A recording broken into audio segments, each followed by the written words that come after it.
সুন্দর একটি গ্রাম বিরাজপুর, যেখানে সঞ্জু নামে একটি কৃষক বসবাস করত। সঞ্জুর কাছে নিজের কোনো জমি ছিল না, সে অন্যের ক্ষেতে মজদুরি করে দিন চালাত। তার ছেলে বিট্টু শহর থেকে পড়াশুনো করে বাড়িতে ফিরেছিল।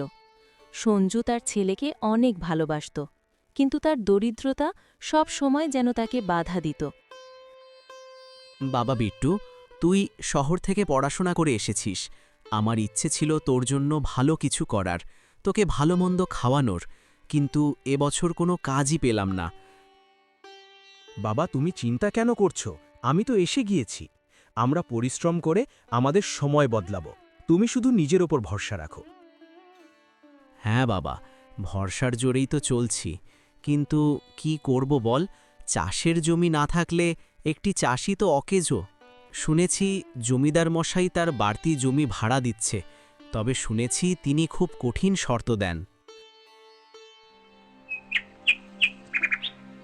জমিদার মশাই তার ঘরে আরাম করে বসে আছেন, তার চাকর তার পাশেই বসে আছে। মালিক, আপনি যে আগের বছর গরিব মজদুরদের কাছ থেকে ফসল কেড়ে নিয়েছিলেন, তাতে আমাদের গুদামঘর একদম ভর্তি হয়ে আছে, আর বেচারা চাষিগুলি না খেয়ে মরছে। আরে বল্টু, শুধুমাত্র পরিশ্রম করলেই হয় না, বুদ্ধিও রাখতে হয়। বেচারা চাষিগুলি পরিশ্রম করে, আর আমি বুদ্ধির জোরে জিতে যাই। এই বছর আমি একটি নতুন শর্ত রাখব। এ বছর যে আমার কাছে জমি চাইতে আসবে, তাকে আমি ঝাল আর মিষ্টি এই দুটো শর্ত দেব। দেখিস, এবারও আমিই লাভবান হব। ঠিক সেই মুহূর্তেই সঞ্জু সেখানে চলে আসে।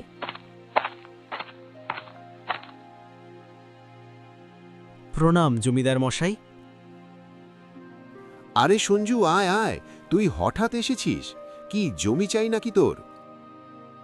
হ্যাঁ জমিদার মশাই, শুনেছি আপনি জমি ভাড়াতে দিচ্ছেন। যদি আমাকে একটু দিতেন তাহলে এই গরিবের একটু সাহায্য হতো।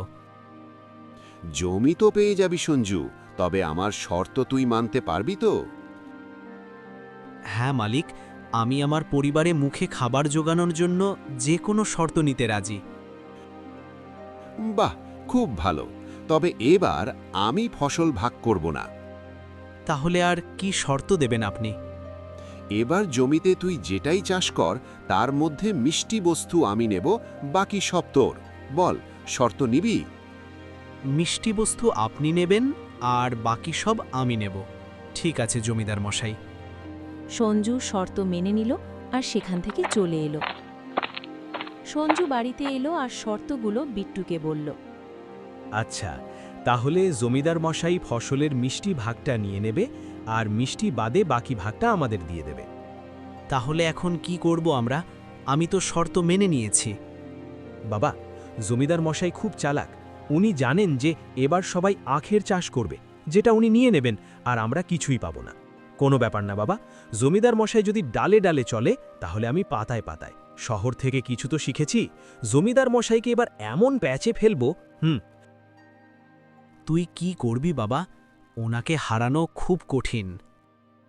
আমরা এই জমিতে আখের মতন কোনো মিষ্টি ফসল চাষ করব না, আমরা করলার চাষ করব, যেটা খুব তেতো। কয়েক মাস ধরে সঞ্জু আর বিট্টু জমিতে অনেক পরিশ্রম করে।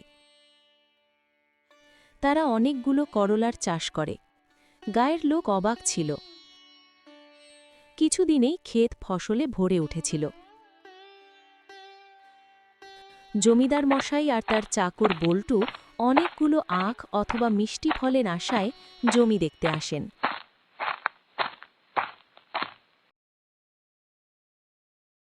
আরে, এসব কি? এতগুলো করলা! হ্যাঁ জমিদার মশাই, এই করলাগুলো খুব তেতো, আর শর্ত অনুযায়ী এগুলো আমাদের।